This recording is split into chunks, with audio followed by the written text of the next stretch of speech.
Hello my dear drama lovers, welcome back to my drama glimpse. இந்த week நம்ம பார்த்துக்கிட்டு இருக்க லோன் பாய் ஃப்ரெண்ட் ட்ராமாவோட பார்ட் 3 தான் இந்த வீடியோ நம்ம பார்க்க போறோம். ஸோ வாங்க கைஸ், நம்ம இன்னைக்கு கதைக்குள்ள போகலாம். நேற்று கடைசியா அந்த ஜுன் நம்ம ஹீரோயின் கிட்ட வந்து, நான் உன்னை நீ ஆசைப்படுற மாதிரி ஒரு சூப்பரான ஹவுஸ் ஒய்ஃப் ஆக்குறேன் அப்படிங்கிற மாதிரி சொல்லி பக்கத்துல கிஸ் பண்ற மாதிரி வந்திருப்பானா. சரி ஓகே, நம்ம ஹீரோயினும் இவனை அக்செப்ட் பண்ணி கிஸ் பண்ணிக்குவா அப்படின்னு பார்த்தா அவ போலார்னு ஒரு அரை கொடுப்பா பார்க்கணும்.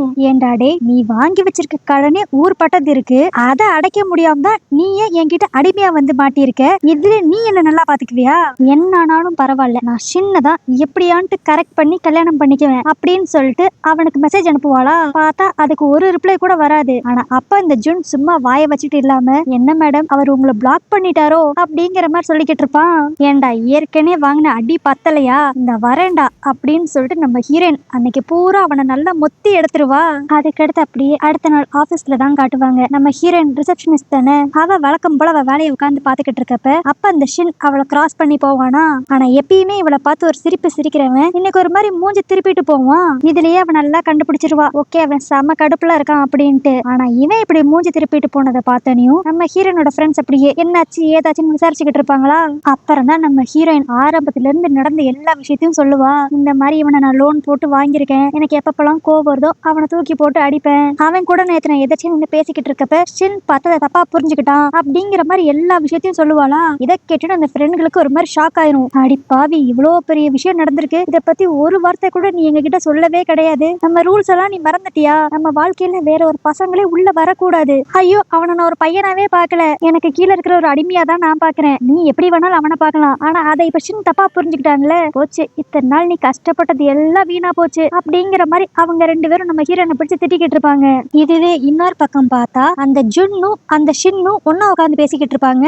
அந்த ஜுன் எக்ஸ்பிளைன் பண்ண ட்ரை பண்ணுவான். இங்க பாருங்க, எனக்கு வந்து டே வந்து ஒரு ஃப்ரெண்டு மட்டும் தான், எங்க ரெண்டு பேருக்குள்ள வேற தப்பான எந்த ரிலேஷன்ஷிப்பும் இல்ல அப்படிங்கிற மாதிரி சொல்லிக்கிட்டு இருப்பான். ஆனா அதுக்கு அந்த ஷின்னு, என்னது ஒரு பொண்ணும் பையனும் ஃப்ரெண்டா இருக்க முடியுமா, அதுக்கெல்லாம் வாய்ப்பே கிடையாது, ஏதாண்டு ஒரு லவ் மோட்டிவ் இல்லாம ஒரு பொண்ணும் பையனும் நார்மலா பேசவே முடியாது அப்படிங்கிற மாதிரி இவன் சொல்லிக்கிட்டு இருப்பான். இதுக்கு அந்த ஜுன் ஸ்ட்ரெயிட்டாவே சொல்லிடுவான், நீங்க என்னங்க பழைய காலத்து ஆள் மாதிரியே பேசிக்கிட்டு இருக்கீங்க அப்படின்ட்டு. அப்ப அந்த ஷின் அப்படியே, இங்க பாரு, நான் ஒரு ப்ராஜெக்ட் பிரசன்டேஷன் சப்மிட் பண்ணா கூட அந்த அளவுக்கு பெர்ஃபெக்ஷன் யோசிப்பேன், அப்படி இருக்கிறப்ப என் லைஃப் பார்ட்னரை சூஸ் பண்றப்ப நான் வாட்டுக்கு அசால்ட்டா இருந்துட முடியுமா, எந்த ஒரு தப்பு ஃபியூச்சர்ல நடந்துடக்கூடாது, அதுக்காக தான் நான் இந்த அளவுக்கு பார்த்து பண்ணிக்கிட்டு இருக்கேன். சரி நீங்க இவ்வளவு பேசுறீங்களே, ஆனா டே இருக்கிறப்ப நீங்க இன்னும் 2-3 பொண்ணுங்க கூட சுத்திக்கிட்டு தானே இருந்தீங்க, ஓ இத பத்தி அவ உங்ககிட்ட சொல்லிட்டாளா, இங்க பாரு, நான் என்னதான் இப்ப இப்படி சுத்திக்கிட்டு இருந்தாலும் கல்யாணத்துக்கு அடுத்து எந்த பொண்ணுங்க கூட நான் சுத்தவே மாட்டேன், என்னோட கேரக்டரை பத்தி எனக்கு நல்லாவே தெரியும், அதே மாதிரி ஒரு விஷயத்தை தான் நான் என்னோட ஃபியூச்சர் ஒய்ஃப் கிட்ட இருந்து எக்ஸ்பெக்ட் பண்றேன், இதுல எந்த தப்பும் கிடையாது அப்படிங்கிற மாதிரி அவன் பேசிக்கிட்டு இருப்பான். இப்போ இதெல்லாம் சொன்னது மட்டும் இல்லாம நம்ம ஹீரோயின் மாதிரி தான் இவனும் பேசிக்கிட்டு இருப்பான். கல்யாணம் ஒண்ணு நடந்துக்கடுத்து பசங்க வெளியே போய் நல்லா சம்பாதிக்கணும், பொண்ணுங்க சந்தோஷமா குடும்பத்தை பாத்துக்கணும், அப்பனாதான் குடும்பத்துக்குள்ள எந்த ஒரு பிரச்சனையும் வராது, குடும்பத்துல எந்த ஒரு பிரச்சனையும் இல்லைனாவே குழந்தைங்க நல்லா வளருவாங்க, அடுத்த ஜெனரேஷன் இந்த நாடை நல்லா பாத்துக்குவாங்க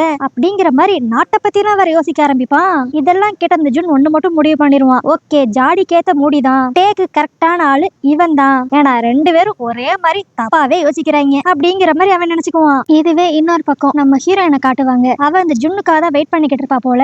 இப்ப அவன் வந்தனியும், என்னடா என் பாய் ஃப்ரெண்ட் கிட்ட போய் பேசினியா, அவன் என்ன சொன்னான் அப்படிங்கிற மாதிரி கேட்டுக்கிட்டு இருப்பா. சோ இவ சொல்லிதான் இந்த ஜுன் போய் அந்த பாய் ஃப்ரெண்டை மீட் பண்ணிருப்பான் போல. இப்ப அந்த ஜுன் இங்க வந்தனியும், இங்க பாருங்க நானும் எவ்வளவோ சொல்லி பார்த்தேன், நம்ம ரெண்டு பேரும் ஜஸ்ட் ஃப்ரெண்ட்ஸ் தான் அப்படின்ட்டு, ஆனா அந்த ரீசன்லாம் அவர் ஏத்துக்கிற மாதிரி தெரியல, அவரை பொறுத்த வரைக்கும் ஒரு பொண்ணும் பையனும் ஃப்ரெண்ட்ஸாவே பழக முடியாதுங்கிறாரு, இதுக்கு மேல நான் என்னங்க பண்ண முடியும் அப்படின்றான். அவ்வளவுதான். இப்ப நம்ம ஹீரோயின் சோகத்தோட உச்சிக்கே போய் அப்படியே அந்த ரெக்கோட சூப்பர் மார்க்கெட்ல தான் ஒரு மாதிரி டயர்டா படுத்திருப்பாளா.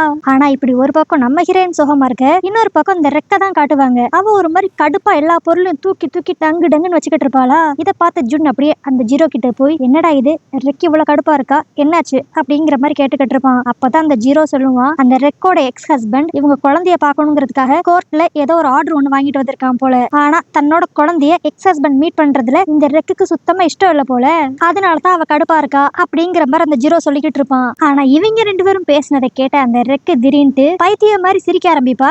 ஏண்டா என்ன பார்த்தா சோகமா இருக்கிற மாதிரியா இருக்கு, நான் சந்தோஷமா இருக்கேன்டா, நம்ம கண்ட்ரில இருக்கிற ஒரு நல்ல விஷயம் என்னன்னு தெரியுமா, டிவோர்ஸ் எடுத்து ஆட்டோமேட்டிக்கா கஸ்டடி வந்து அம்மா கிட்ட வந்துரும், நான் பெர்மிஷன் கொடுத்தா மட்டும்தான் என்னோட எக்ஸ் ஹஸ்பண்டால என் குழந்தையவே பார்க்க முடியும், சோ இந்த ஒரு சாக்க வச்சே அவன் என்ன கெஞ்சினாலும் நான் கண்டிப்பா என் குழந்தைய அவன் கிட்ட காட்ட போறதே கிடையாது, ஆனா அவர் மட்டும் கோர்ட்ல ஆர்டர் வாங்கிட்டு வந்துட்டா நீங்க குழந்தைய காட்டிதான் ஆகணும், அதெல்லாம் சப்ப விஷயம், நான் ஏதாண்டு ஒரு ரீசன் சொல்லி சமாளிச்சிருவேன், அப்படியும் இல்லையா, இந்த ஆள் என்ன கோவப்பட்டு டிவோர்ஸ் பண்ணனால என் குழந்தைக்கு இந்த ஆளை பிடிக்கல, அதனால என் குழந்தை இந்த ஆளை பார்க்க மாட்டேன்னு சொல்லுது அப்படிங்கிற மாதிரி நான் ஒரு ஸ்டேட்மெண்ட் கொடுத்துருவேன். அவ்வளவுதான். அதுக்கடுத்து என்னோட எக்ஸ் ஹஸ்பண்டால என் குழந்தைய பார்க்கவே முடியாது அப்படிங்கிற மாதிரி ஒரு மாதிரி வில்லத்தனமா சிரிச்சு சொல்லிக்கிட்டு இருப்பா. அப்ப அந்த ஜூன் சும்மா இல்லாம, ஏங்க இதெல்லாம் கொஞ்சம் ஓவரா இல்லையாங்க அப்படின்ட்டு கேட்பான். அதுக்கு அவ திரும்பவும் வில்லத்தனமா சிரிச்சுக்கிட்டு, அவனுக்கு எவ்வளவு தைரியம் இருந்தா என்ன டிவோர்ஸ் பண்ணிருப்பான், அதனாலதான் அவனை இப்படி கெஞ்ச விடுறேன் அப்படிங்கிற மாதிரி சொல்லிக்கிட்டு இருப்பா. ஆனா அப்பயும் அந்த ஜுன்னு, சரிங்க நீங்க இப்படி சொல்றீங்க, ஆனா உங்க குழந்தை அவங்க அப்பாவை பார்க்கணும்னு ஆசைப்படுதா இல்லையான்ட்டு ஒரு தடவையான்னு கேட்டிருக்கீங்களா? உனக்கு என்ன இப்ப அவன் என்ன ஆசைப்படுறான்னு தெரியணும் அவ்வளவுதானே அப்படின்ட்டு அவளோட குழந்தைய கூப்பிட்டு ஒரு மாதிரி சோகமா ஏக்காம அவ மூஞ்ச வச்சுக்கிட்டு, ஏன்பா உனக்கு போய் உங்க அப்பாவை பார்க்கணுமா என்ன அப்படிங்கிற மாதிரி கேப்பா. இவ கேட்கறதுலே பாவம் அந்த குழந்தை, இல்லம்மா எனக்கு நீங்க மட்டுமே போதும் அப்படின்றும். இதுலயே அந்த ஜுன்னு முடிவு பண்ணிருவான், ஆஹா இந்த டேவா இருக்கட்டும் இந்த ரெக்கா இருக்கட்டும் எல்லாம் மொத்தமா கிறுக்காய் சுத்திக்கிட்டு இருக்குங்கடா அப்படின்ட்டு. ஆனா இதுவே இந்த ரெக்கோட லோன் பாய் ஃப்ரெண்ட் ஜீரோவை தான் காட்டுவாங்க. அதை இங்க நடக்கிற சம்பவத்தை எல்லாத்தையுமே ஒரு மாதிரி வியடா ஏக்கமா பாத்துக்கிட்டு இருப்பான். அதுக்கடுத்து இந்த 2 நாளா நடந்தது எல்லாத்தையும் யோசித்து நம்ம ஹீரோயினுக்கு ஒரு மாதிரி கிறுக்கு பிடிக்கிற மாதிரி ஆயிருமா. அதனால வா பேசாம வெளியே போய் எங்கேயான்னு சாப்பிடுவோம் அப்படின்ட்டு இப்போ ஒரு ரெஸ்டாரண்ட்டுக்கு அந்த ஜுன்னை கூட்டு போவா. ஆனா அங்க இவங்க சாப்பிட்டுக்கிட்டு இருக்கப்ப அதே ரெஸ்டாரண்ட்டுக்கு அந்த ஷின்னும் வந்திருப்பான். ஆனா இதுல இதை விட பெரிய சம்பவம் என்னன்னா, அந்த ஷின் இப்போ நம்ம ஹீரோயினோட ஃப்ரெண்டு கூட வந்திருப்பான். இப்படி ஒரு சம்பவத்தை பார்த்துன்னு நம்ம ஹீரோயினுக்கு என்ன பண்றதுன்னே தெரியாது. இப்ப அப்படியே அந்த ஃப்ரெண்டு, என்ன நீங்க 2 பேரும் டேட்டிங்க்கு வந்திருக்கீங்களா அப்படிங்கிற மாதிரி சொல்லிக்கிட்டு இருப்பா. அதுக்கு நம்ம ஹீரோயின் பதிலுக்கு எதான் சொல்லலாம்னு நினைக்கிறதுக்குள்ளேயே அந்த ஷின் இப்ப அப்படியே, சரி ஓகே நீங்க உங்க வேலையை கண்டினியூ பண்ணுங்க, நாங்களும் டேட்டிங் தான் வந்திருக்கோம் அப்படின்ட்டு நம்ம ஹீரோனோட ஃப்ரெண்ட் கூப்பிட்டு போயிருவான். இதுலயே நம்ம ஹீரோயின் புரிஞ்சுக்குவா, ஓகே ஷின் வந்து நம்ம ஒரு பையன் கூட சுத்திக்கிட்டு இருக்கறனால நம்மள வேணான்னு சொல்லி முடிவு பண்ணிட்டு இப்ப நம்ம ஃப்ரெண்ட சூஸ் பண்ணிருக்கான் போல அப்படின்ட்டு. ஆனா இதனால கடுப்பாய் போன நம்ம ஹீரோயின் அடுத்த நாள் ஸ்ட்ரைட்டா அந்த ஃப்ரெண்ட் கிட்ட போய் கேப்பா, நீ என்னடி ஏன் ஆள் கூட சுத்திக்கிட்டு இருக்க, இங்க பாரு நீ ரூல்ஸ மீறிட்ட, நீ வேற ஒரு பையன் கூட சுத்திக்கிட்டு இருக்கறனால ஷின்னுக்கு உன் மேல கோவம் வந்து அவன் இப்ப என்ன அவனோட கேர்ள் ஃப்ரெண்டா சூஸ் பண்ணிருக்கான். சோ இதுல ஏன் மேல எந்த தப்பு இல்ல, தப்பு பண்ணதுன்னா நீதான் அப்படிங்கிற மாதிரி ஒரு ஃப்ரெண்ட் சொல்லிக்கிட்டு இருப்பா. சரி அட்லீஸ்ட் இன்னொரு ஃப்ரெண்டான்ட்டு நம்மளுக்கு சப்போர்ட் பண்ணுவாளா அப்படிங்கிற மாதிரி நம்ம ஹீரோயின் ஏக்கமா பாப்பாளா. ஆனா அந்த பொண்ணுமே இவ சொல்றதுதான் கரெக்ட், நீ தான் ஃபர்ஸ்ட் தப்பு பண்ண, சோ இந்த ஷின் மேலயும் இவன் மேலயும் எந்த தப்புமே கிடையாது, சோ நீ உன் பிரச்சனையை சரி பண்ணா மட்டும்தான் இங்க நடக்கிற குழப்பம் எல்லாத்துக்குமே ஒரு முடிவு வரும் அப்படிங்கிற மாதிரி அந்த பொண்ணு சொல்லிடுவா. இப்ப நடந்த எல்லாத்தையும் நம்ம ஹீரோயின் அப்படியே யோசித்துக்கிட்டே சோகமா வீட்டுக்கு நடந்து வந்துகிட்டு இருப்பாளா. நடுவுலயே நம்ம ஜுன் இவளை பாத்துருவான். அவன் உடனே இவளை சமாதானப்படுத்துறதுக்காக, மேடம் உங்களுக்கு இப்ப என்ன வேணும் சொல்லுங்க, நான் உடனடியா செய்யறேன், எனக்கு இப்ப வேணுங்கிறதெல்லாம் நல்லா சம்பாதிக்கிற ஒரு பையன், அவனை நான் சீக்கிரமா கல்யாணம் பண்ணிக்கணும் அவ்வளவுதான். ஓ இதுதான் உங்க பிரச்சனையா, நீங்க கவலைப்படாதீங்க, நான் எப்படியான உங்க பாய் ஃப்ரெண்ட் கிட்ட பேசி திரும்பி உங்களை சேர்த்து வச்சிடுறேன் அப்படிங்கிற மாதிரி இவன் சொல்லுவான். ஆனா அப்ப நம்ம ஹீரோயின் என்ன நினைச்சான்னு தெரியல, அந்த ஜுன்னு ஒரு மாதிரி ஏத்த இறக்கமா பார்த்துட்டு இப்ப ஸ்ட்ரைட்டா இவளோட ஆபீஸ்க்கு அவனை கூட்டு வந்துருவா. அங்க அந்த ஷின் மும்மரமா வேலை பார்த்துக்கிட்டு இருப்பானா. அவன் கிட்ட இப்ப அப்படியே அந்த ஜுன் போய், நான் ஆரம்பத்துல சொன்ன மாதிரி எங்களுக்குள்ள இருக்க ரிலேஷன்ஷிப்பை நீங்க தப்பா புரிஞ்சுக்கிட்டீங்க, இன்னும் டீட்டெயிலா சொல்ல போனா நீங்க என்ன பத்தியே தப்பா தான் புரிஞ்சுக்கிட்டு இருக்கீங்க, நான் நீங்க நினைக்கிற மாதிரி பர்சன் கிடையாது, நான் பையன்லே ஒரு டிஃபரெண்டான பையன் அப்படிம்பானா. அந்த ஷின்னுக்கு ஒண்ணுமே புரியாது. அப்ப அந்த ஜுன் டக்குன்ட்டு அவன் போட்டிருந்த ஓவர் கோட்டை கழட்டி காட்டுவான் பார்க்கணும். இத பார்த்த ஷின்னுக்கு என்ன பேசுறதுன்னே தெரியாது. அப்படி என்னத்தடா பார்த்த இப்படி வாயடிச்சு போய் நிக்கிற அப்படிங்கிற மாதிரி பார்த்தா நம்ம ஹீரோயினை காப்பாத்தணுங்கிறதுக்காக அந்த ஜுன் இப்ப அந்த கோட்டுக்கு கீழே பொண்ணு மாதிரி ட்ரெஸ் பண்ணிருப்பான். அதாவது அவன் அந்த ஷின் கிட்ட என்ன சொல்ல வருவானா, நான் ஒரு பையனாவே பிறந்திருந்தாலும் எனக்கு பொண்ணு மாதிரி நடந்துக்கணும், பொண்ணு மாதிரி ஒரு வாழ்க்கையை வாழணுங்கிறத என்னோட ஆசை, அதுக்காக தான் நான் இப்படி பொண்ணு மாதிரி ட்ரெஸ் பண்ணிக்கிட்டு தெரியறேன் அப்படின்பா. இதை கேட்ட அந்த ஷின்னும், ஐயோ நான் தான் அவசரப்பட்டு உங்களை தப்பா புரிஞ்சுக்கிட்டேனா அப்படிங்கிற மாதிரி நம்ம ஹீரோயின் கிட்ட சாரி கேட்கிற மாதிரி ஒரு பார்வை ஒண்ணு பாப்பான். இப்போ இவங்களுக்குள்ள இந்த மிஸ் அண்டர்ஸ்டாண்டிங் கிளியர் ஆயிருச்சு அப்படின்னு தெரிஞ்சோனையும் நம்ம ஹீரோயினுக்கா இருக்கட்டும் அந்த ஜுன்னுக்கா இருக்கட்டும் செம்ம சந்தோஷமா இருக்கும். இப்ப அப்படியே வெளியே வந்துட்டு, வா நம்ம நினைச்ச மாதிரி இந்த பிளான் சூப்பரா ஒர்க் அவுட் ஆயிருச்சு, இனி என் பாய் ஃப்ரெண்ட் நம்மளை பத்தி என்னைக்குமே தப்பா யோசிக்கவே மாட்டான் அப்படிங்கிற மாதிரி ஓவரா சந்தோஷப்பட்டு ஒரு ஃபிராக்ஷன் ஆஃப் செகண்ட்ல எல்லாத்தையும் மறந்து 2 பேரும் ஹக் பண்ணிக்குவாங்க. அதுக்கடுத்து தான் என்ன பண்ணிக்கிட்டு இருக்கோம் அப்படிங்கறது அவங்களுக்கு ரியலைஸ் ஆகி லைட்டா நகண்டு வந்துருவாங்க. ஆனா இப்ப இப்படிப்பட்ட ஒரு சம்பவம் நடந்துக்கிட்டு அந்த ஜுன்னா இருக்கட்டும் நம்ம ஹீரோயினா இருக்கட்டும் 2 பேருமே அவங்க மனசளவுல லைட்டா தடுமாற ஆரம்பிப்பாங்க.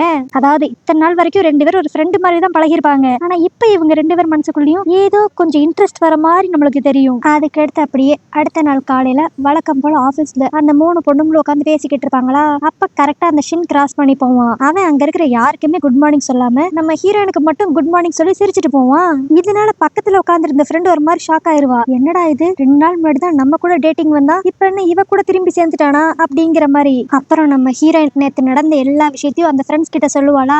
ஆனா இவ கூட இருக்கிற ஃப்ரெண்டுமே கொஞ்சம் நல்ல பொண்ணு தான் போல. என்னதான் அவ ஷின் கூட வெளியே டேட்டிங் போயிருந்தாலும் இப்ப திரும்ப ஹீரோயினோட லவ் சேர போகுது அப்படின்னு தெரிஞ்சோனையும் அவ சந்தோஷம் தான் படுவா. ஜுன்னை பத்தின உண்மை எல்லாத்தையும் நான் ஷின் கிட்ட சொல்லிடுவேன் அப்படிங்கிற மாதிரி எதுவும் பிளாக்மெயில் எல்லாம் பண்ண மாட்டா. சோ இப்ப எல்லா பக்கமும் ரூட் கிளியர். இனிமேல் நம்ம வாழ்க்கையில எந்த பிரச்சனையும் இல்ல, ஈஸியா நம்ம அவனை கல்யாணம் பண்ணிக்கலாம் அப்படிங்கிற மாதிரி நம்ம ஹீரோயின் நினைச்சுக்கிட்டு இருப்பா.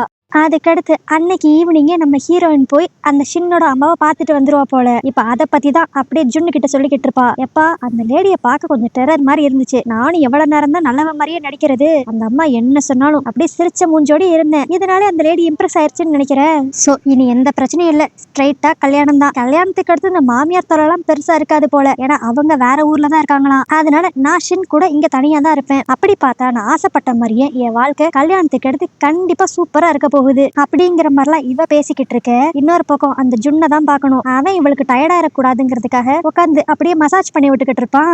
முதல்ல இவனை நம்ம ஹீரோயின் தொட்டு கூட பேச விட மாட்டா. ஆனா இப்ப இவங்க 2 பேருமே கொஞ்சம் க்ளோஸ் ஆயிட்டாங்க போல. அதனால 2 பேருமே எதை பத்தியும் மைண்ட் பண்ணாம ரொம்ப க்ளோஸ் ஆனிட்டு தான் பேசிக்கிட்டு இருப்பாங்க. அப்ப அந்த ஜுன்னுமே அப்புறம் என்னங்க, சீக்கிரமே உங்களுக்கு கல்யாணம் ஆயிரும், கல்யாண டேட் என்னைக்குன்னு சொல்லுங்க அப்படிங்கிற மாதிரி கிண்டல் பண்ணிக்கிட்டு இருப்பானா. அப்ப நம்ம ஹீரோயின் எல்லாம் ஓகே தான், இன்னும் ஒரே ஒரு ஸ்டெப் தான் பேலன்ஸ் இருக்கு. என்னோட பாய் ஃப்ரெண்ட் மட்டும் எனக்கு ஒரு ரிங்கை கொடுத்து ப்ரப்போஸ் பண்ணிட்டானா போதும், அதுக்கடுத்து எல்லா வேலையும் ஆட்டோமேட்டிக்கா நடந்துரும் அப்படிங்கிற மாதிரி பேசிக்கிட்டு இருப்பாங்க. அப்ப அந்த ஜுன் டக்குன்ட்டு டைமை பார்த்து, சரி எனக்கு லேட் ஆயிருச்சு நான் கிளம்புறேன் அப்படின்பானா. எங்கடா, பார்ட் டைம் ஜாப் பாக்குறவா? ஐயோ இல்லங்க, என்னோட கேர்ள் ஃப்ரெண்ட் எனக்கா வெயிட் பண்ணிக்கிட்டு இருப்பா, அவளை பார்க்க நான் போறேன் அப்படின்ட்டு கிளம்புவானா. ஆனா அவன் இப்படி சொன்ன உடனே நம்ம ஹீரோனோட மூஞ்சே ஒரு மாதிரி மாறிடும். ஆக்சுவலி இவளுக்கு ஒரு பாய் ஃப்ரெண்ட் இருக்கு, ஆனா இதுவே ஜுன்னுக்கு ஒரு கேர்ள் ஃப்ரெண்ட் இருக்கு அப்படிங்கறத அவளால ஒரு மாதிரி அக்செப்ட் பண்ணிக்க முடியாத மாதிரி தான் இருக்கும். அதுக்கு அடுத்து அப்படியே அடுத்த நாள் நம்ம ஹீரோயின் இந்த ஹாப்பியான விஷயம் எல்லாத்தையும் போய் அப்படியே ரெக்க கிட்ட சொல்லுவா. என் மாமியாரை பார்த்தேன், அவளுக்கும் இந்த கல்யாணத்துல ஓகேன்னு தான் நினைக்கிறேன், இன்னும் என் பாய் ஃப்ரெண்ட் எனக்கு ப்ரப்போஸ் மட்டும் தான் பண்ணணும் அப்படிங்கிற மாதிரிலாம் சொல்லிக்கிட்டு இருப்பாளா. அப்ப வழக்கம் போல அந்த ரெக்கு, இங்க பாரு நான் ஸ்டார்டிங்லயே சொன்னதான் இப்பயும் சொல்றேன், கல்யாணத்துக்கு அடுத்து எல்லாம் நல்லா இருக்கிற மாதிரி தான் இருக்கும். ஆனா குழந்தை பிறந்தக்கு அடுத்து உனக்குள்ள நிறைய சேஞ்சஸ் வரும். உனக்கு திடீர்னு கோவம் வரும், தேவையில்லாம உன்னோட ஹஸ்பண்ட் மேல உனக்கு சந்தேகம் வரும். இன்னும் சொல்ல போனா நம்ம ஹஸ்பண்ட் நம்மளுக்கு அட்டென்ஷனே கொடுக்க மாட்டேங்கிறானோ அப்படிங்கிற மாதிரி யோசித்து நீ புதுசா வேற ஒரு பாய் ஃப்ரெண்ட கூட தேடுற நிலைமைக்கு வருவ. ஆனா அந்த தப்பை மட்டும் நீ பண்ணிடவே கூடாது அப்படிங்கிற மாதிரி இப்பதான் உருப்படியா சில அட்வைஸ் அவ கொடுப்பா. இதெல்லாம் கேட்டுக்கிட்டு இருந்த நம்ம ஹீரோயினும், நான் எதுக்கு என்னோட பாய் ஃப்ரெண்ட சீட் பண்ண போறேன், என்னோட வாழ்க்கையில அவன் மட்டும் தான் இருப்பான் அப்படிங்கிற மாதிரி சொல்லிடுவா. அதுக்கடுத்து இப்போ நம்ம ஜுன்னும் நம்ம ஹீரோயினும் தனியா வீட்டுக்கு நடந்து வந்துகிட்டு இருப்பாங்களா. அப்ப நம்ம ஹீரோயின் ஃபீல் பண்ண ஆரம்பிச்சிருவா. ஒருவேளை ரெக்கு சொல்ற மாதிரி நான் குழந்தை பிறந்தக்கு அடுத்து ரொம்ப ராட்சசி மாதிரி பிஹேவ் பண்ண ஆரம்பிச்சிருவேனோ, இதனால என்னோட பாய் ஃப்ரெண்ட் என்ன விட்டுட்டு போயிட்டானா அப்படிங்கிற மாதிரி குழம்பிக்கிட்டு இருப்பாளா. ஆனா அப்ப அந்த ஜுன் என்ன நினைச்சான்னு தெரியல. அவன் அப்படியே, நீ எதுக்கு கவலைப்படுற, உன்னோட ஸ்ட்ரெஸ் எல்லாம் குறைக்கிறதுக்கு தான் நான் இருக்கேன்ல, உனக்கு கல்யாணம் ஆகி குழந்தையே பிறந்தாலும் கவலையே கிடையாது, உனக்கு எப்பப்பெல்லாம் கோவம் வருதோ அப்பப்பெல்லாம் நீ அந்த கோவத்தை ஏன் மேல வந்து காட்டு அப்படின்ட்டு கேஷுவலா சொல்லுவான். இவன் இப்படி பேசணுனையும் நம்ம ஹீரோயினுக்கு ஒரு மாதிரி ஹார்ட் டச்சிங் ஆயிரும். சே என்னடா இது, நம்மளுக்காக இவன் இவ்வளவு யோசிக்கிறானே அப்படிங்கிற மாதிரி. ஆனா அதை வெளிக்காட்டிக்காம அப்படியே கேஷுவலா அவனை குத்திட்டு அவனுக்கு தெரியாம அப்படியே சிரிச்சுக்கிட்டு அந்த இடத்த விட்டு கிளம்பிடுவா. சரி ஓகே, எல்லாமே நல்ல விதமா தான் போகுது, எந்த குழப்பமுமே வந்துடாதுன்னு நினைக்கிறப்ப அன்னைக்கு ஈவினிங்கே நம்ம ஹீரோயின் அவ பாய் ஃப்ரெண்ட் கூட வெளியே போய்கிட்டு இருப்பா. அந்த ஜுன்னு அவனோட கேர்ள் ஃப்ரெண்ட் கூட வெளியே சுத்திக்கிட்டு இருப்பான். அப்ப எதிர்ச்சியா எல்லாரும் மீட் பண்ணிக்கிற மாதிரி ஆயிரும். இதுல நம்ம ஹீரோயினுக்கு ஜுன்னு அவனோட கேர்ள் ஃப்ரெண்டோட பார்த்தனையும் ஒரு மாதிரி மூஞ்சி மாறிடும். இதுவே நம்ம ஹீரோயினோட பாய் ஃப்ரெண்ட் அந்த சின்ன தான் காட்டுவாங்க. அவன் ஒரு மாதிரி குழம்பி போயிருவான். என்னடா இது, இந்த பையன் ஒரு பொண்ணு கூட சுத்திக்கிட்டு இருக்கான், இவனே ஒரு பொண்ணு மாதிரி மாறணும்னு ஆசைப்பட்டவன் தானே, இவனுக்கு எப்படி கேர்ள் ஃப்ரெண்டு அப்படிங்கிற மாதிரி யோசிக்க ஆரம்பிச்சிருவான். அதனால இப்ப இதை பத்தி டீட்டெயிலா டிஸ்கஸ் பண்றதுக்காக எல்லாரும் ஒரே ரெஸ்டாரண்ட்ல உட்காந்து சாப்பிட்டுக்கிட்டு இருப்பாங்களா. இப்ப இந்த ஜுன்னுக்கு வேற வழியே இல்ல, அவனை பத்தின உண்மையா சொல்லிதாகணும், இல்லனா அவனுக்கு பிரேக்கப் ஆயிரும்ல. அதனால நம்ம ஹீரோயினும் அந்த ஜுன்னும், அன்னைக்கு நீ எங்க ஃப்ரெண்ட்ஷிப்பை தப்பா புரிஞ்சுக்கிட்டேல, அதனாலதான் நம்மளுக்குள்ள இருக்க மிஸ் அண்டர்ஸ்டாண்டிங்க உடைக்கணுங்கிறதுக்காக நாங்க அப்படி பண்ணோம் அப்படிங்கிற மாதிரி எல்லா உண்மையும் சொல்லிடுவாங்க. சும்மாவே இந்த சின்ன சந்தேகப்படுவான். இப்போ இவங்க இப்படி போய் சொல்லிருக்காங்கன்னு தெரிஞ்சா அவன் இன்னும் சந்தேகப்பட ஆரம்பிச்சிருவான், இவங்க 2 பேருக்குள்ள ஏதோ ரிலேஷன்ஷிப் இருக்குமோ அப்படிங்கிற மாதிரி. இதை புரிஞ்சுட்டு அந்த ஜுன்னு இப்ப அப்படியே இவனுக்கும் நம்ம ஹீரோனுக்கும் நடுவுல என்னதான் விஷயம் இருக்கு அப்படிங்கிற மாதிரி உண்மையை சொல்ல வந்துருவான். நான் வந்து ஒரு லோன் பாய் ஃப்ரெண்ட் அப்படின்ட்டு. ஆனா நல்ல வேலை டக்குன்னு நம்ம ஹீரோயின் காலை மிதிச்சு அவன் ஆஃப் பண்ணிடுவா. ஏன்னா இவளோட ஸ்ட்ரெஸ் குறைக்கிறதுக்காக இன்னொரு ஃபேக் பாய் ஃப்ரெண்ட் வச்சிருக்கான்னு தெரிஞ்சிச்சுன்னா அவ்வளவுதான், மொத்தமா சோழி முடிஞ்சிரும். அதனால இப்ப 2 பேருக்குமே என்ன போய் சொல்றதுன்னு சொல்லி தெரியாம இருக்குமா. அப்ப நம்ம ஜுன் டக்குன்ட்டு அவனோட கேர்ள் ஃப்ரெண்ட கிஸ் பண்ணிடுவான். இங்க பாத்தீங்களா, நான் என் கேர்ள் ஃப்ரெண்ட் கூட எவ்வளவு க்ளோஸா இருக்கேன், இப்படி ஒரு கேர்ள் ஃப்ரெண்ட் இருக்கிறப்ப நான் எதுக்குங்க உங்க ஆள் பின்னாடி சுத்த போறேன், டே எனக்கு வெறும் ஃப்ரெண்டு மட்டும் தான் அப்படிங்கிற மாதிரிலாம் சொல்லிட்டு அவனோட கேர்ள் ஃப்ரெண்ட் கூட ரொம்ப க்ளோஸா இருப்பானா. இதை பாக்குறப்ப நம்ம ஹீரோனுக்கு ஒரு மாதிரிதான் இருக்கும். ஆனா அவ பெருசா வெளியே எதுவும் ரியாக்ட் பண்ணிக்க மாட்டா. ஓகே, இவ ஃபேஸ்ல எந்த ரியாக்ஷனும் இல்ல, அப்பனா உண்மையிலேயே அவங்க 2 ஃப்ரெண்ட்ஸ் தான் போல அப்படின்ட்டு அந்த ஷின்னு முடிவு பண்ணிடுவான். அதனால இப்ப அப்படியே அந்த ஜுன் கிட்ட, சரி நீங்க உங்களோட டேட்டிங் கண்டினியூ பண்ணுங்க, நான் என் கேர்ள் ஃப்ரெண்டை கூப்பிட்டு தனியா போய்க்கிறேன் அப்படின்ட்டு அவன் நம்ம ஹீரோனை கூப்பிட்டு கிளம்பிடுவான். ஆனா அவன் இப்படி கிளம்புறப்ப அந்த ஜுன் ஃபேஸ் ஒரு மாதிரி சோகமா மாறிடும். இதுலயே நல்லா தெரியுது 2 பேர் மனசுக்குள்ளயும் ஏதோ இருக்கு. ஆனா அது என்னன்ட்டு அவங்களுக்கே இன்னும் புரியல. இன்னொரு பக்கம் இப்ப நம்ம ஹீரோயினையும் அந்த ஷின்னையும் தான் காட்டுவாங்க. அவன் இப்ப முழுசா நம்ம ஹீரோயினை நம்புறான் போல. அதனால இங்க பாரு, கொஞ்ச நேரத்துக்கு முன்னாடி உன்னை சந்தேகப்படுற மாதிரி நான் நடந்த மாதிரி உனக்கு தோணும். ஆனா சந்தேகம்லாம் கிடையாது. நம்ம லைஃபை நம்ம தானே கரெக்டா அமைச்சுக்கணும். அதுக்காக தான் நான் பல கொஸ்டின்ஸ் உங்க 2 பேர்கிட்டயும் கேட்டேன். இப்ப என் மைண்ட் ஃபுல்லா தெளிவாயிருச்சு. அதனால நான் ஒரு முக்கியமான முடிவு எடுத்திருக்கேன் அப்படின்னு சொல்லிட்டு நம்ம ஹீரோயின் முன்னாடி ஒரு ரிங்க காட்டுவான். அதாவது பையன் என்ன கல்யாணம் பண்ணிக்கிறியான்னு சொல்லி கேட்டு ப்ரப்போஸ் பண்றான். இது தெரிஞ்சிரு நம்ம ஹீரோனுக்கு செமையா ஹாப்பி ஆயிரும். அப்புறம் என்ன, இதே சந்தோஷத்தோட ஃபர்ஸ்ட் டைம் அந்த ஷின்னும் நம்ம ஹீரோயினும் அப்படியே கிஸ் பண்ற மாதிரி க்ளோஸா வருவாங்க. ஆனா அந்நேரம் நம்ம ஹீரோனுக்கு என்ன தோணுச்சுன்னு தெரியல. இப்ப ஷின் இருக்கிற இடத்துல அவளுக்கு அந்த ஜுன் ஃபேஸ் இருக்கிற மாதிரி தெரியும். இதனால அவ ஒரு மாதிரி தடுமாறி அவளோட பாய் ஃப்ரெண்ட் தள்ளி விட்டுட்டு எதையுமே பேசாம அங்க இருந்து ஓடிடுவா. அது ஒரு மாதிரி குழம்பி போயிருவான், என்னாச்சு அவளுக்கு அப்படின்ட்டு. இங்கதான் இப்படி நடக்குதுன்னு பார்த்தா இன்னொரு பக்கம் அந்த ஜுன்னை தான் காட்டுவாங்க. அவன் கேர்ள் ஃப்ரெண்ட் கூட கொஞ்சம் அப்படி இப்படின்ட்டு இருந்துகிட்டு இருப்பான். அப்ப திடீர்னு பக்கத்துல படுத்திருந்த அவ கேர்ள் ஃப்ரெண்டு அவனுக்கு நம்ம ஹீரோயின் டே மாதிரி தெரியும். இதனால அவனுமே ஒரு மாதிரி குழம்பி போயிருவான். அதுக்கடுத்து நம்ம ஹீரோனோட வீட்டுக்கு முன்னாடி தான் காட்டுவாங்க. நம்ம ஹீரோயின் அந்த ரிங்கே பார்த்து ஒரு மாதிரி கவலைப்பட்டுக்கிட்டு இருப்பாளா.